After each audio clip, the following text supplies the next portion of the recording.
Je suis Delphine Zanelli, conférencière et créatrice de la méthode Lead for Impact.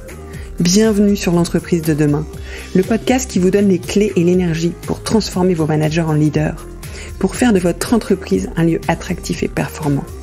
Chaque semaine, nous plongeons dans les sujets qui comptent vraiment. Ici, pas de mode d'emploi ou de modèle hors sol, mais des clés concrètes expérimentées en entreprise. Des discussions profondes avec des pionniers et experts variés pour nourrir votre réflexion et vous déculpabiliser. La perfection n'existe pas, les chemins sont multiples, c'est l'action qui compte. On y va ?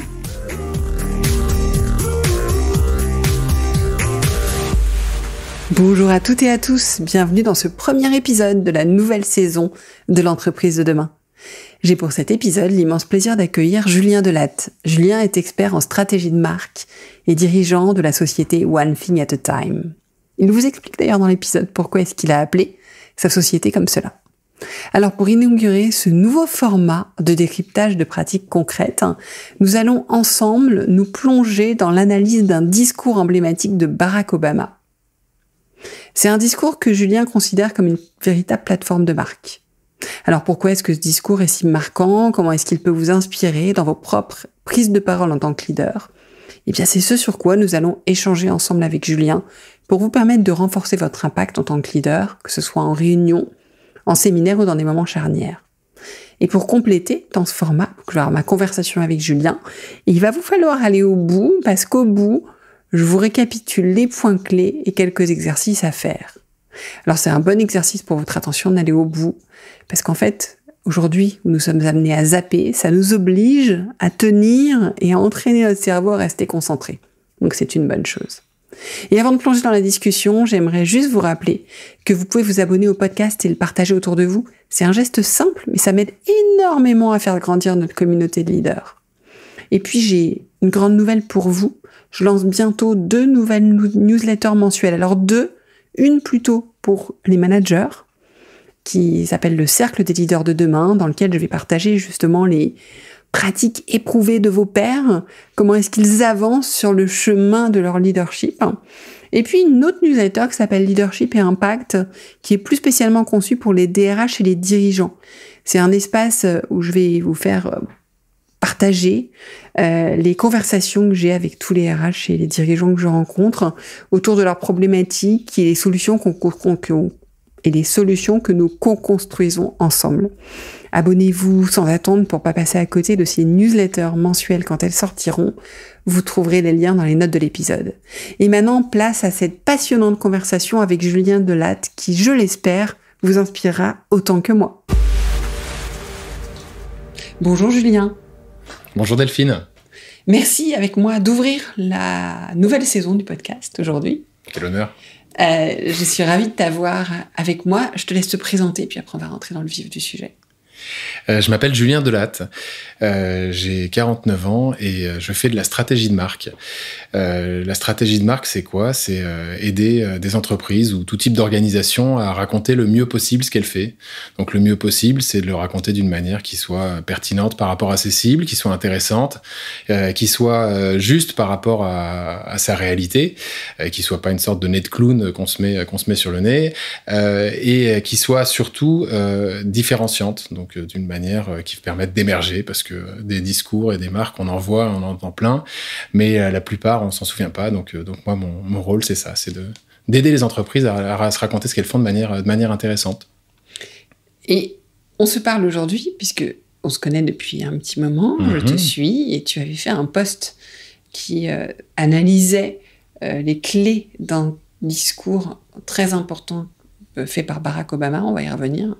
Et donc, je souhaitais proposer aux auditeurs et aux auditrices, justement, qu'on puisse reprendre ce décryptage et puis ensemble essayer de voir comment est-ce qu'on peut l'appliquer à un discours de dirigeant, de manager, que ça soit lors d'un séminaire comme lors d'une réunion d'équipe ou d'un moment difficile où il faut remobiliser les équipes.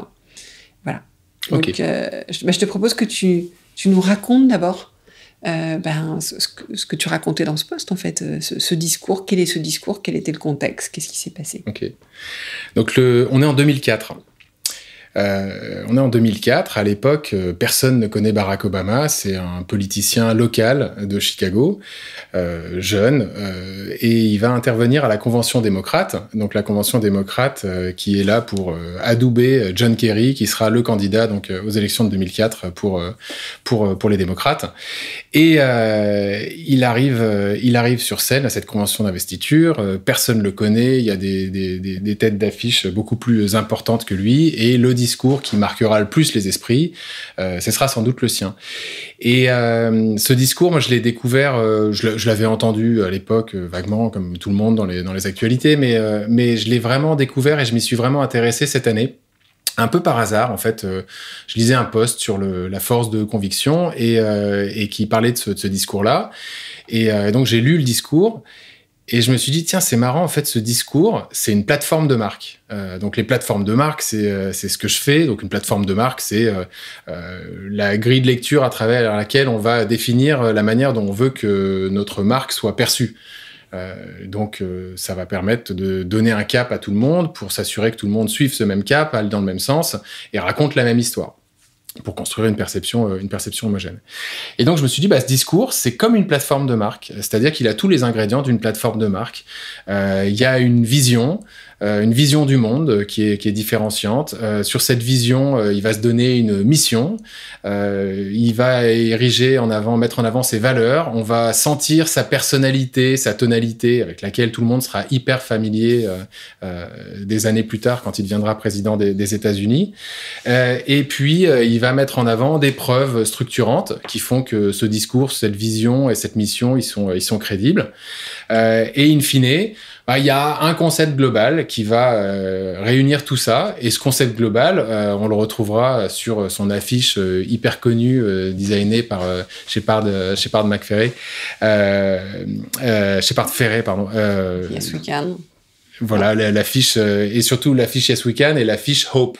Oui, Hope. Et donc voilà, donc qui était le mot-clé de sa campagne, 4 ans plus tard. Donc c'était l'espoir. Et en fait, dans ce discours-là, on a l'impression qu'il arrive et qu'il nous dit « Salut, moi c'est Barack Obama, vous me connaissez pas, mais voilà qui je suis, voilà ce que je veux incarner, voilà mon projet pour les États-Unis et finalement voilà ma marque » et qui pose sa marque à travers ce discours. Et donc c'est pour ça que ce discours, au-delà du fait qu'il est magnifiquement écrit, qui est encore mieux porté par le charisme d'Obama, mais c'est un discours qui pose une marque. C'est intéressant. Est-ce qu'il a du charisme ou est-ce que son discours lui donne du charisme ? Alors, dans le cadre de Barack Obama, je pense que c'est les deux. Je pense que le discours écrit est génial et quand il est dit par Barack Obama, ça lui donne encore une autre dimension. Donc, c'est les deux. C'est la manière dont il le dit. C'est pas forcément inné, je pense qu'il l'a travaillé. Oui, sûrement. Oui. Non, parce qu'il y a souvent des idées reçues. Voilà, on dit on a ou on n'a pas du charisme. Obama, il est charismatique. Moi, je peux essayer de faire ce que je veux. De toute façon, j'aurai pas son impact. C'est un truc énormément bossé, qui est très travaillé. Ouais. La façon, tu l'as dit, le fond et la façon dont il l'a dit, dont il cherche chaque mot, le ton qu'il a mis sur chaque mot, je suis sûr que ça a été extrêmement travaillé. Oui, sûrement, ouais. Et après, forcément, on l'a vu charismatique à de nombreuses prises de parole, puisque je pense que voilà, après, c'est quelque chose qu'on travaille, qu'on acquiert, qui se développe. Je dis pas qu'il n'avait pas un terrain, il était avocat quand même au départ, mais voilà. Peut-être quelque chose... Mais c'est intéressant ce que tu soulignes sur le charisme, c'est-à-dire ce côté un peu démoralisant de se dire il y a les gens qui ont du charisme et les gens qui en ont pas, donc si j'en ai pas, je suis condamné à pas en avoir.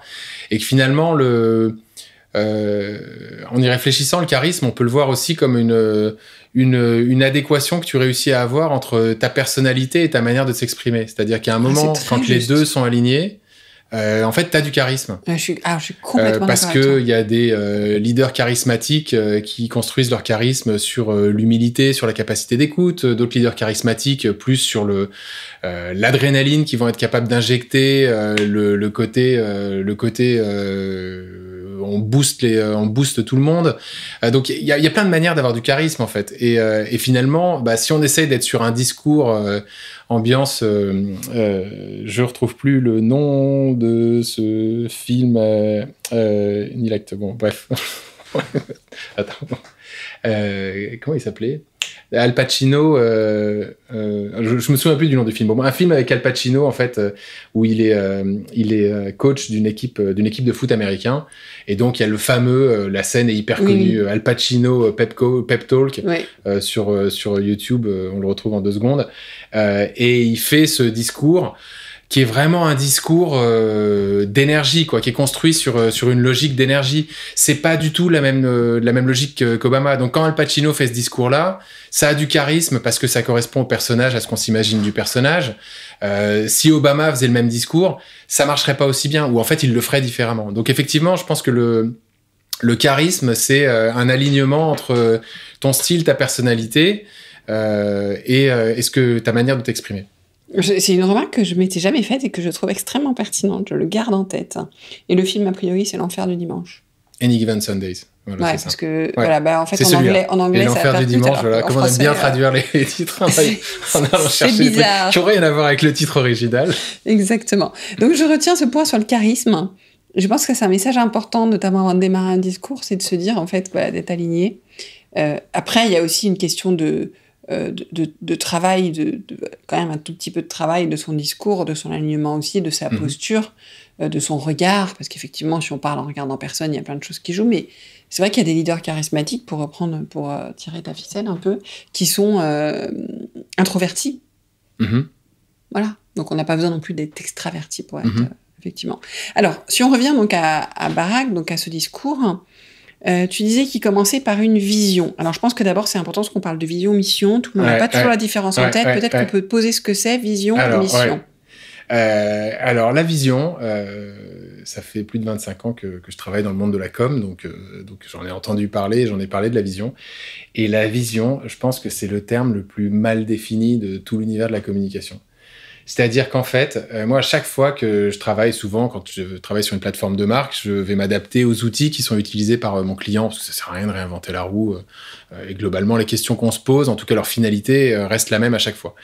Mais la vision, il y a une espèce de micmac entre, d'un côté, des gens qui vont dire la vision, c'est ce que j'appelle moi de l'ambition, c'est-à-dire c'est l'espèce de rêve le plus fou qu'on voudrait avoir. Donc c'est Martin Luther King, I have a dream, quoi. C'est vraiment le côté, mais ça rejoint une espèce d'ambition business de un jour on voudrait être je sais pas, voilà, on voudrait être la plus grande marque de tous les temps qui ait jamais existé dans notre univers. Donc certains définissent la vision comme ça, c'est-à-dire l'ambition la plus extraordinaire qu'on puisse avoir. Pour moi, la vision, c'est pas ça. La vision, c'est la vision du monde. C'est-à-dire que c'est la manière dont tu vois le monde qui t'entoure. À quoi t'accordes de l'importance. C'est ton regard, en fait. Ta vision, quoi. Vision, regard, voilà. Et l'exemple que je prends pour expliquer ça, c'est l'exemple de Patagonia et North Face, parce que c'est 2 marques qui font plus ou moins la même chose, avec 2 fondateurs qui étaient des super potes quand ils étaient jeunes, qui allaient faire de l'alpinisme ensemble, qui sont restés très proches.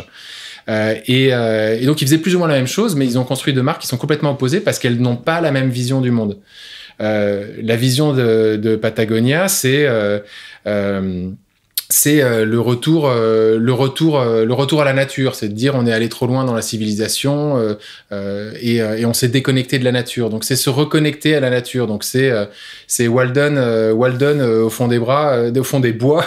C'est Henri David Thoreau. C'est vraiment cette idée de revenir, se reconnecter à notre nous sauvage, se reconnecter à la nature. North Face, comme le nom l'indique, c'est la face nord. Donc c'est la face qui est jamais exposée au soleil. Donc la face la plus glacée, donc la plus difficile à parcourir. Donc North Face, c'est vraiment l'idée on est dans la nature pour la marquer de son empreinte. On est dans la nature pour aller plus haut que les autres et planter son drapeau au sommet parce qu'on a été le premier à y arriver.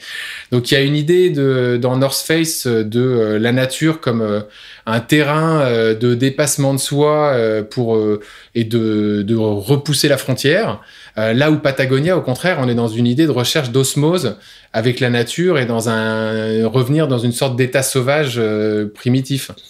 Et ça fait que ces 2 visions du monde, 2 visions de la nature, qui en fait vont faire que les marques vont faire des choix radicalement différentes. Donc Patagonia va être sur une obsession de l'effacement de toute trace négative, de tout impact négatif qu'elle puisse avoir. Donc c'est effacer ces traces dans la nature. C'est presque, je marche dans la nature et on voit pas mes pas derrière. Là où au contraire, North Face va être dans l'idée de marquer sa trace, de faire des choses qui n'ont jamais été faites, de faire des collabs un peu inattendus qui sortent de l'univers de la outdoor avec Supreme, avec d'autres marques de ce type-là. Donc on le voit, 2 visions du monde, 2 visions de la nature, 2 marques complètement différentes. Mais la vision, c'est pas une ambition démesurée, la vision, c'est une manière de regarder le monde. Alors, comment ça peut se traduire dans un discours ? Peut-être l'exemple d'Obama, justement, on peut reprendre. Alors, comment ça peut se traduire dans un discours ? Dans le cas d'Obama, en fait, il va le traduire en racontant sa vision de ce que c'est que les États-Unis. Il y a plein de manières de raconter ce que c'est que les États-Unis. Et lui, il va partager la sienne. Donc, il va dire, pour moi, les États-Unis, alors c'est les États-Unis idéales, ceux auxquels j'aspire, ceux auxquels j'aspire à contribuer à réaliser, c'est une terre d'opportunités pour tous. Et donc, il va raconter son histoire personnelle. Il va expliquer qu'il est né aux États-Unis avec des parents d'origine différente et que ses parents ont fait le choix de lui donner un prénom d'origine africaine, Barack, qui veut dire béni, parce que ils avaient cette conviction que aux États-Unis, tu pouvais avoir n'importe quel prénom et ça allait pas t'empêcher d'atteindre les opportunités, les rêves que tu pouvais avoir. Alors pour bien comprendre maintenant, est-ce qu'on peut l'articuler avec la mission pour comprendre ? Parce que je pense que pour certains, la vision que tu poses, ça peut être la mission. Tu vois, genre c'est cette mission de les États-Unis, un pays pour tous, cette mission de se reconnecter à la nature. Voilà. Donc comment est-ce que tu différencies, comment est-ce que tu présentes la mission ? La mission, c'est quoi ? La vision, c'est la manière dont tu vois le monde. Oui. La mission, c'est le rôle que tu te donnes pour concrétiser en alignement avec cette vision. Donc, ça veut dire que Barack Obama, il dit moi, ma vision des États-Unis, c'est que les États-Unis, c'est jamais aussi bien que quand c'est une terre d'opportunités pour tous. Mm-hmm. Ce qui n'est pas du tout la vision, par exemple, d'un Donald Trump aujourd'hui. Sans rentrer dans les détails. Ensuite, la mission qu'il va se donner, c'est de se dire... les pères fondateurs des États-Unis ont posé cette vision-là, et aujourd'hui, elle est ultra fragilisée. Et donc, ma mission, c'est de lui donner un avenir. Mm. Donc, c'est de s'assurer que ça puisse être une réalité pour aujourd'hui et demain, à un moment où c'est de moins en moins une réalité pour beaucoup de gens. D'accord. Donc, voilà. Donc, la manière dont ton regard sur le monde et le rôle que tu te donnes par rapport à ce regard sur le monde. Sachant que l'idée, c'est d'éviter, parce qu'on pourrait partir sur la raison d'être aussi, je pense que c'est important. Ouais. Le purpose, en anglais, ça vient aussi... donc, comment est-ce que tu l'articules par rapport à ces 2 éléments ? C'était pas forcément un élément pour le discours, mais le purpose, comment tu le définis par rapport à la vision et à la mission ? Alors, le purpose, pour moi, c'est souvent... Le purpose est beaucoup plus proche de la mission que de la vision. Oui, c'est ce que... Je pense qu'on est dans un métier aussi qui aime bien découper les choses et rajouter plein de mots, et qu'au final, en fait, ce qu'on cherche à travers ces mots finit par se recouper. Donc, pour moi, il n'y a pas une différence monstrueuse entre une mission et un purpose. C'est-à-dire que dans les 2 cas, c'est de se dire, chaque jour, qu'est-ce qui m'anime ? Je pense que dans le purpose, il y a une manière un peu différente de le penser, c'est-à-dire que c'est pas quel rôle je me donne, c'est pourquoi ça m'excite d'y arriver, pourquoi tous les jours ça m'incite à me lever et à me dépasser pour que ça se réalise. Donc quelque part, dans le purpose, il y a l'idée d'aller chercher ton moteur émotionnel, tu vois, le truc qui te donne envie de le refaire. Et si on reprend le discours d'Obama, pour moi, le purpose, il est dans cette notion d'espoir, en fait, de redonner de l'espoir. Il est presque dans son concept final, en fait. Ouais, voilà. Mais bon, après, entre... Non, mais faut pas trop se prendre la tête. Je voulais poser les choses parce que comme on entend beaucoup de choses... T'as raison. Je pense que c'est important de savoir de quoi on parle. Mm-hmm. Donc voilà, donc effectivement, quand tu parles de mission, on peut penser que c'est purpose. J'aime bien le côté comment ça va mettre les gens en mouvement. En fait, le purpose va mettre en mouvement par rapport à ça. Et je voulais revenir sur un sujet. C'est vrai pour les discours, c'est vrai pour les raisons d'être, les purposes. La vision ou la mission de tout le monde, c'est pas toujours de sauver la planète. Donc, parce qu'on finit par avoir que des missions qui sont des visions et des missions qui sont autour de sauver la planète. Or, en fait, il y a 1000 façons d'y contribuer. Et ce qui est intéressant, c'est comment est-ce qu'on contribue à notre futur d'une manière globale, mais par rapport à qui on est. Ouais. C'est vrai qu'on a vu beaucoup d'établissements divers et variés, complètement concurrents, avoir des purposes similaires, ou presque, à un mot près. Ouais. Oui, effectivement. Je pense que ça a été une des limites du purpose. On est voilà, il y a des phénomènes de mode autour des mots, donc il y a eu un énorme engouement sur le purpose et qui retombait derrière parce qu'effectivement, on a vu le purpose comme qu'est-ce que je peux faire pour le bien commun. Ouais. Et en fait, où tout le monde est arrivé en haut, voire encore au-dessus de la pointe de la pyramide de Maslow. Donc avec exactement la même chose, quoi, contribuer à construire un monde meilleur aujourd'hui et pour les générations futures, et où en fait ça ne sert à rien. Mais en fait, ça, je dirais que c'est le fondement d'une entreprise. Je veux dire, non mais pour en discuter, mais ouais. Je ne dis pas que ça l'est pour de vrai, ça devrait l'être. C'est-à-dire que en fait, l'entreprise, elle est là pour contribuer aussi à la société. En tout cas, c'est ce qu'elle devrait faire. Ouais. Et à partir de là, voilà, elle va pas. Enfin, l'idée, c'est pas d'aller à l'envers. Mais précisément, qu'est-ce que je fais ? Et tu vois, pour une illustration, je travaillais chez HSBC et on parlait déjà de purpose, c'était en 2007, 2008, hein, donc bien avant cette grande vague. Mm-hmm. Et à l'époque, on avait beaucoup moins conscience des enjeux environnementaux, et le purpose, c'était de permettre à nos clients de réaliser leurs rêves futurs. Donc en fait, c'était en gros que tu épargnes à temps pour pouvoir... Donc en fait, on voit bien qu'à l'époque, comme on n'avait pas cette conscience environnementale, on était sur d'autres sujets. Donc on voit bien qu'il y a ce sujet de mode qui joue. Mais si on en revient à notre discours. Donc la vision, puis la mission. Est-ce que... Parce que forcément, travailler à sa vision du monde, à sa mission, parfois on peut se dire, si je suis manager d'une équipe dans une entreprise, on ne m'a pas attendu pour le faire pour l'entreprise. Mais je pense que c'est quelque chose qu'on peut s'appliquer à sa propre équipe. C'est-à-dire qu'en tant que manager, en tant que pilote d'une équipe, on peut avoir une vision du monde et une mission qu'on veut accomplir dans le cadre de notre entreprise avec nos équipes. Oui, tout à fait. Ouais, tout à fait. Mais ça demande et c'est là où la vision est importante, la vision comme le regard sur le monde. Oui. C'est-à-dire que si on va tout de suite chercher quel rôle on veut avoir, c'est là en général qu'on va finir sur un truc qui est archi banal. Alors, parce que je pense qu'on se dit qu'est-ce que les autres attendent de moi. Ouais, exactement. En fait, si tu te dis pas que les autres attendent de moi, mais quel impact moi j'ai envie d'avoir, en fait. Ouais, quel impact exactement. Je veux avoir, qu'est-ce qui est important pour moi, parce que ma vision du monde, ça peut être une manière de travailler. Effectivement, quel que soit notre rôle, effectivement, on peut faire ce travail de vision, vision du monde, et de mission. Qu'est-ce que je veux faire pour cela ? Et on en arrive après aux preuves. Et peut-être juste un point sur la vision. Donc de se dire, voilà, si on va tout de suite sur la mission, en fait, on va arriver à un truc un peu mou du genou, pas passionnant et qu'on aura déjà vu 100 fois. Donc tout ce qu'on a déjà vu 100 fois, en fait, le cerveau le filtre immédiatement et c'est comme si on ne le retient pas. Le retient pas. Alors ça fait très chic. Je vais citer une phrase de Tolstoï dans Anna Karénine, dont je suis même pas allé au bout. Mais comme c'était la première phrase du livre, celle-là je l'ai lue. Et il dit toutes les familles heureuses se ressemblent et sont heureuses de la même façon, mais toutes les familles malheureuses le sont chacune à leur façon. Et en fait, derrière ça, moi, ce qui m'intéresse, c'est la notion de frustration. C'est-à-dire, c'est se dire, qu'est-ce qu'on a envie de changer ? C'est quoi le truc qui nous agace ? Parce que souvent, en fait, les marques puissantes, elles se construisent sur une frustration. Alors là, je vais pas te donner l'exemple d'une marque puissante, en tout cas aussi seulement de mon point de vue peut-être, mais c'est la mienne, mon studio de stratégie de marque, je l'ai appelé One Thing at a Time. One Thing at a Time, c'est né d'une frustration. C'est 17 ans à bosser en agence de com et à avoir l'impression qu'il y avait toujours plus de sujets et moins de ressources et moins de temps pour traiter ces sujets.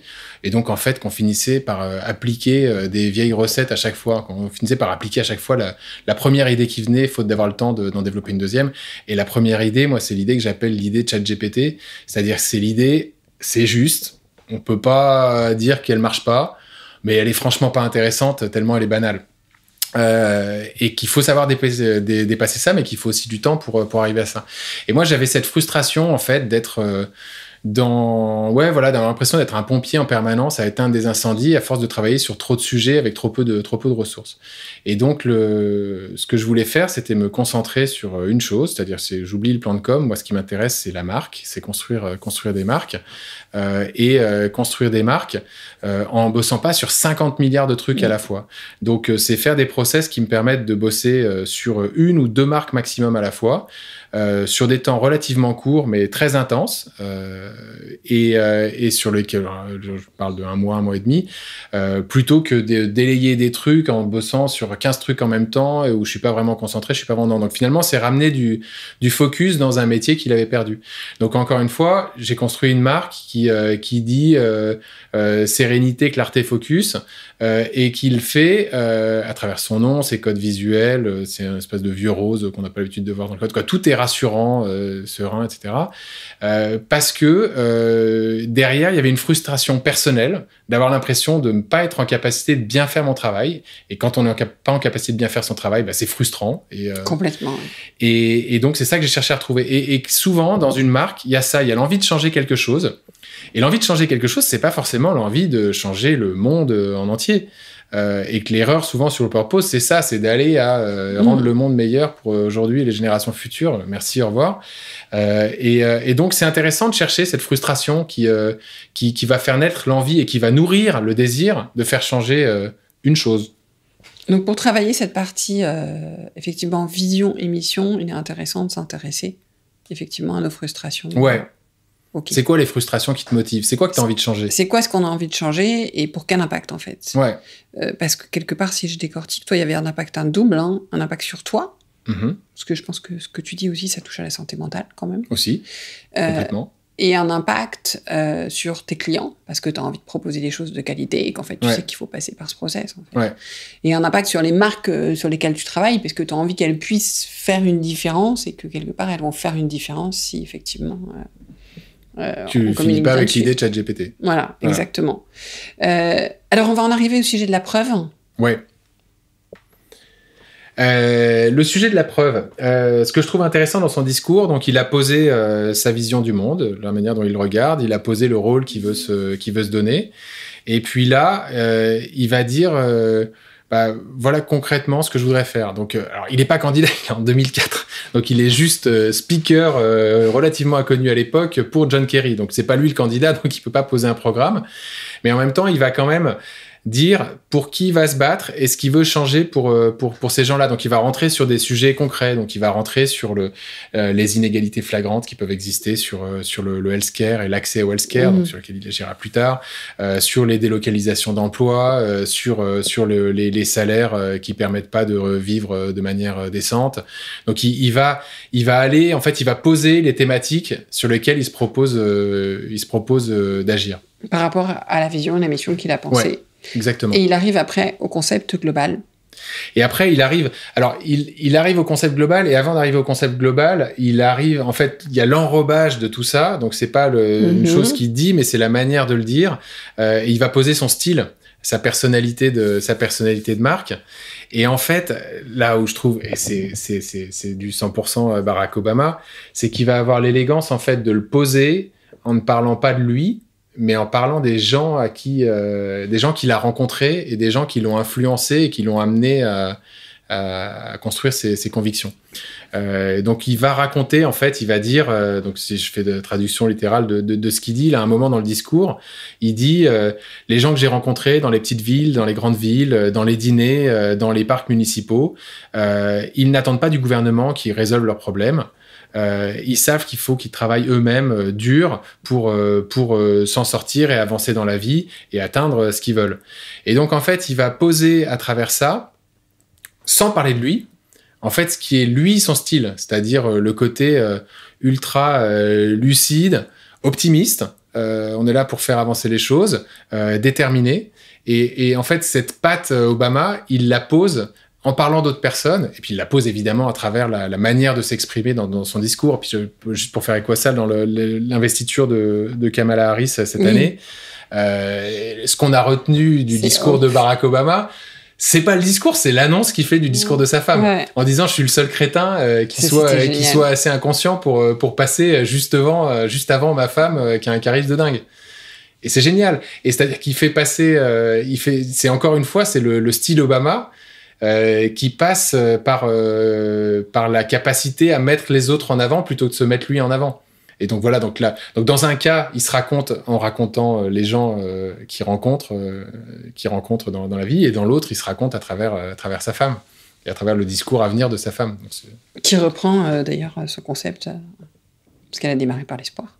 Oui, aussi, ouais. Donc, c'est vrai. Donc en fait, c'était une merveilleuse introduction pour qu'on écoute Michel qui démarre par finalement qui continue à tirer le fil. Ouais, exactement.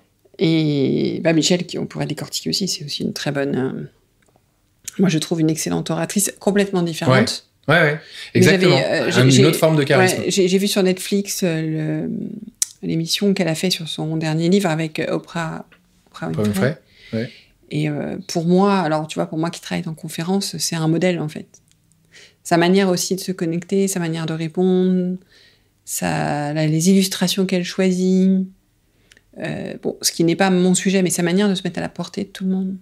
À un moment donné, elle parle du Tuesday Tacos. Enfin, tu vois, elle a le langage, elle a des tas de choses qui font que tout d'un coup, c'est Michelle Obama, elle est avec Oprah, et en même temps, c'est notre voisine, c'est notre sœur, c'est une copine, et tout en disant des choses extrêmement simples mais extrêmement brillantes. Ouais. Voilà. Donc tu vois, tout ça, j'ai pas fait le décryptage à ce point-là encore, mais je me suis dit qu'il fallait que je le revoie pour le décrypter parce que je trouvais qu'elle était... En tout cas, moi, j'ai trouvé que c'était assez fort en termes d'impact. Ce qu'Hillary Clinton n'a jamais réussi à faire. Oui, mais parce que je pense qu'il y a un côté... Enfin, ça, pour travailler là-dessus, faut lâcher le côté... Enfin, on n'est pas dans l'intellect. C'est autre chose. Donc le travail de conviction, etc., il est fait, mais c'est un stade après. Et c'est un stade que très peu de personnes arrivent à faire, parce que c'est un stade... pour moi, c'est l'intelligence ultime, en fait. Ouais. Oui, et puis c'est pas chercher à endosser le type de charisme de quelqu'un d'autre. Donc, pas du tout, ouais. Hillary Clinton, dans sa campagne, il y avait des moments où on sentait qu'elle essayait de jouer le côté everyday woman... Et ça marchait pas du tout parce que c'est pas elle, et donc ça se voyait que c'était un costume qui lui allait pas et c'est pas grave qu'elle soit autre chose en fait. Non, mais voilà, mais pour pas trop mettre la pression à nos auditeurs et auditrices, l'idée c'est pas forcément d'arriver à ce niveau-là, l'idée c'est de comprendre quels sont les mécanismes de ces personnes pour pouvoir s'en servir, parce que combien de fois je rencontre des dirigeants qui ont des discours, des prises de parole, et puis j'en ai accompagné énormément à faire dans des conventions hautes, et qui se disent « je raconte quoi ?» Donc je trouve que c'est intéressant d'avoir ce canevas, et puis après, tu as dit quelque chose tout à l'heure, on n'est pas revenu là-dessus, mais tu disais que la première idée, c'est l'idée de ChatGPT, le premier discours, c'est un discours de ChatGPT. Donc en fait, il faut aussi accepter de l'itération, accepter d'y revenir, accepter de poser les choses avec du temps, et donc éviter de faire ça la veille, parce qu'il y a des chances que ça soit... très attendu. Et au pire, peut-être que ça fera un effet, mais ça sera oublié au bout de 2 jours. Or, l'objectif, surtout si on veut mobiliser des équipes, c'est qu'ils s'en souviennent, c'est qu'il y a quelque chose qui reste. Et puis quelque chose, parce qu'on arrive au concept, je pense qu'un fil qu'on peut retirer, en fait, c'est ça qui est utile dans les futures communications. Parce qu'on peut avoir des communications plus difficiles, et que quand on a posé un cadre et qu'on a un fil... si je reprends le concept d'Obama qui était Hope, c'est un concept fort pour, dans des moments plus difficiles, rappeler pourquoi on est là, rappeler notre mission, et rappeler le fait que quand on parle d'espoir, on ne parle pas du fait que tout va bien aller, mais on parle du fait que c'est quelque chose sur lequel on va continuer à avancer avec, comme moteur, en fait. Donc comment est-ce qu'on peut arriver à ce concept, à ce travail du concept ? Donc on a apporté les preuves, on a le ton dans la manière dont on apprend les preuves. On pourrait me dire ce que Obama a fait, c'est un peu de l'inception, c'est-à-dire que à travers sa façon de faire. Ouais, complètement. Et comment on arrive au concept ? Comment on arrive au concept ? C'est pas évident. Par écrémage, c'est-à-dire que je pense que le concept, il est là, il est là à l'état latent dans tout ce qui est dit. Et puis, c'est rechercher, c'est se dire, ok, mais derrière ce qu'on veut dire, il y a quoi en fait? Ok, donc il croit une Amérique qui est une terre d'opportunité pour tous, mais il se rend compte que la réalité aujourd'hui, elle est quand même un peu loin de ça et que sur plein de plans, elle s'éloigne.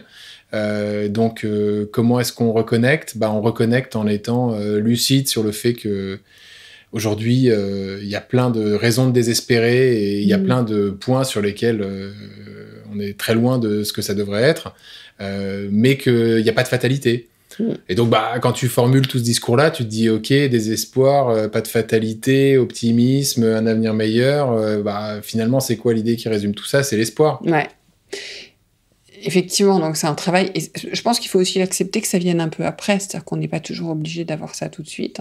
Ah oui, je pense que ça vient après. Après, ce qui est intéressant, aussi, ce qui est intéressant, c'est de voir sur quoi les gens se sont arrêtés. Parce que quelquefois, c'est un petit peu dur de faire sa propre analyse. Mm-hmm. Et c'est toujours intéressant de dire aux personnes, vous avez retenu quoi? Qu'est-ce qui a transparu? Et parfois, les gens vont vous sortir quelque chose, un mot, quelque chose, que vous n'avez pas forcément, vous, perçu, et qui en fait est exactement ça. Donc ça peut être aussi un moyen d'affiner, je dis pas d'adopter ce que disent les gens, mais d'affiner cette réflexion, en fait. Ouais. Je pense, dans l'idéal, dans un acte de communication, tu sais, t'as quand même, quand tu le fais, tu dois avoir conscience de ce qui sera le fil rouge. Mais, clairement. Mais après, tu le construis par itération, en racontant tes idées, en tournant autour. Oui, puis tu peux t'apercevoir, tu vois, quand on arrive sur le concept, que le mot ou la phrase ou les choses avec lesquelles tu vas pouvoir revenir, en fait, auprès de tes... Parfois, toi, t'en as imaginé une, mais en fait, dans tout ce que t'as évoqué, c'est quelque chose d'autre qui a touché les personnes parce que ça correspond aussi à leur réalité. J'imagine que pour construire tout ça... Oula, je tombe. J'imagine que pour construire tout ça, Barack Obama a fait un gros travail avec une équipe et qu'il a testé. Bien sûr, oui. Voilà, et que dans ses tests, il a analysé ce qui se passait, d'où l'idée d'itérer et de voir et d'avoir ses idées et de se dire aussi à un moment donné qu'est-ce qui résonne particulièrement, sans jamais déroger de sa vision et de sa mission, bien évidemment. Hein. Ouais. Parce que ce qu'on a vu aussi de travers là sur Envie en Purpose, parfois, c'est que c'était bien de faire des purposes démocratiques, mais enfin, on finit en consensus mou avec un truc mou. Donc parfois, il ne faut pas hésiter. Voilà. Donc, ok, est-ce qu'il y a quelque chose que tu voudrais ajouter par rapport à nos échanges, que tu penses qu'on a oublié? Écoute, moi, ce que je retiens, dont j'avais pas conscience avant, c'est vraiment cette idée de charisme. Finalement, le charisme, c'est un alignement avec ce qu'on est, quoi. Et qu'en fait, il y a plein de manières d'être charismatique et que l'idée, c'est de trouver la sienne. Donc c'est pas réécouter ce discours en se disant il faut que je fasse pareil. Il est intéressant sur les questions qui se posent. Il faut répondre à ces questions pour construire un message clair, pour construire une marque. Mais après, il y a plein de manières dans la façon de le faire. Je sais pas, en parlant, là, je pensais à Ted Lasso, cette série, je sais pas si tu l'as vue, sur un coach de football américain qui se retrouve à coacher une équipe de football en Première Ligue, donc en Angleterre. Donc, et qui en fait a été embauchée là par l'ex-femme d'un milliardaire, et elle, pour se venger, en fait veut juste elle a obtenu dans le divorce un club, et pour se venger, en fait elle veut plomber complètement le club, et donc elle va recruter ce coach de football américain en disant ce mec il est complètement à côté de la plaque, il comprend même pas la règle du hors-jeu, rien du tout, et puis il est dans une espèce d'état permanent d'hébétitude vis-à-vis du monde, quoi, je sais pas les bons mots, et puis finalement il se passe pas ça, quoi, il se passe autre chose. Et Ted Lasso, c'est une forme de charisme très inattendue, qui passe par un côté un peu maladroit, goofy, par une fragilité qu'on sent en permanence, mais sans savoir exactement d'où elle vient, mais et une capacité en fait à des fois dire le truc qu'il devrait surtout pas dire, mais en fait en faisant ça, il construit, il ouvre des portes, plutôt que d'être dans des discours tellement attendus que ça rentre par une oreille, ça sort par l'autre. Et il y a une maladresse du discours dans Ted Lasso, mais qui fonctionne hyper bien et qui est ultra charismatique. Il faut avoir vu la série pour s'en rendre compte, et je encourage tout le monde à la voir parce que c'est génial.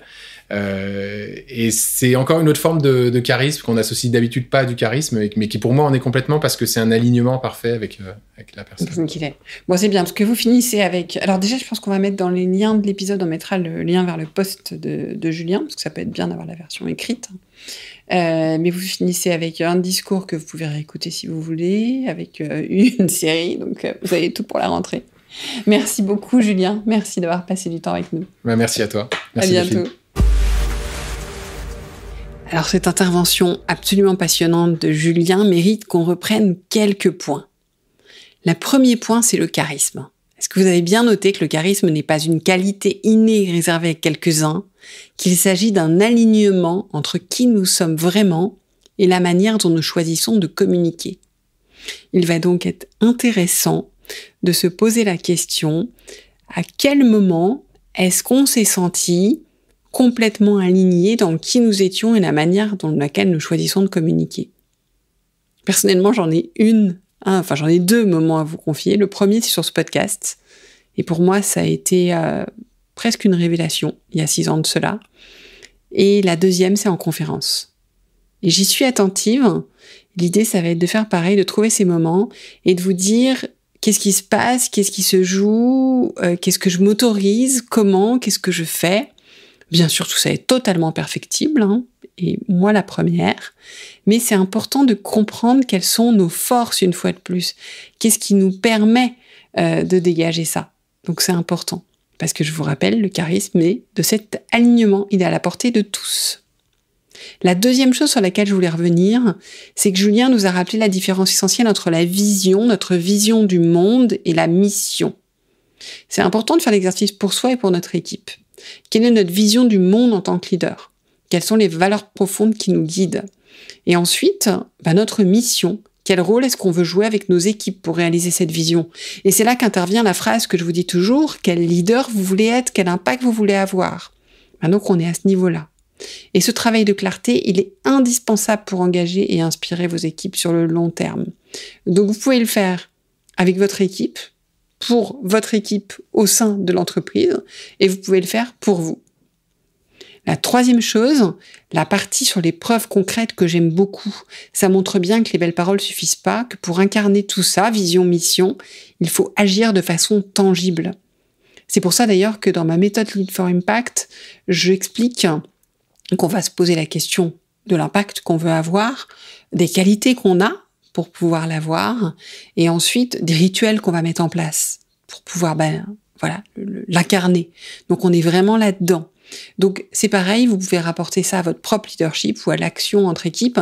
L'idée, c'est d'apporter des preuves concrètes, de la crédibilité à ce qu'on raconte, à la fois pour les autres et pour soi-même. Et puis, Julien termine par un 4e point qui me paraît essentiel, sans doute un peu plus complexe, c'est celui du concept global, d'un fil rouge. Parce que c'est vrai que le Hope de Obama est super et ça paraît très simple, mais en fait, c'est beaucoup de recherche. Encore une fois, je vous invite à prendre votre casquette de détective et à un petit peu observer vos prises de parole, vos communications. Essayez de comprendre à travers qui vous êtes en tant que leader, à travers ce que vous voulez incarner aussi, ainsi qu'en tant qu'équipe. Est-ce qu'il y a des mots qui reviennent? Est-ce qu'il y a des choses qui reviennent dans vos discours, dans vos prises de parole, etc. Et ça deviendra votre point de repère. Moi, vous m'entendez tout le temps dire, et je vous le dis encore, quel leader voulez-vous être? Quel impact voulez-vous avoir? Manager, c'est votre rôle. Leader, c'est la posture que vous choisissez. Et ça, c'est mon concept global. C'est le concept qui explique ce que je raconte au quotidien. Ce qui nécessite d'être expliqué, mais c'est quand même un concept global. Donc, c'est important d'avoir ce repère pour vous, pour vos équipes, pour vous rappeler pourquoi vous êtes là, quelle est votre mission, pourquoi vous avancez ensemble. Donc voilà. Donc je vous conseille de prendre le temps de tout ça. Ça vaut le coup. Et puis, si vous avez envie de me raconter vos découvertes sur le sujet ou d'échanger avec moi, n'hésitez pas, vous savez me joindre sur LinkedIn ou par messagerie, delphine.zanelli@l'entreprise-de-demain.com. À bientôt! Merci d'avoir écouté cet épisode jusqu'au bout. Si vous avez trouvé de la valeur, partagez-le avec 2 personnes dans votre réseau.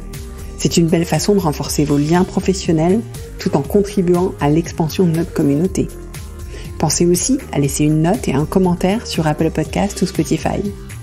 C'est le meilleur moyen d'aider d'autres leaders à découvrir ce contenu, le meilleur moyen également pour me remercier pour ce travail. Pour ne rien manquer sur le podcast, suivez-nous sur la page LinkedIn L'entreprise de demain. Et si vous souhaitez aller plus loin, discuter de vos problématiques de leadership, organiser une conférence inspirante pour vos managers, je serai ravie de vous aider. Contactez-moi à delphine.zanelli@l'entreprisededemain.com. À bientôt!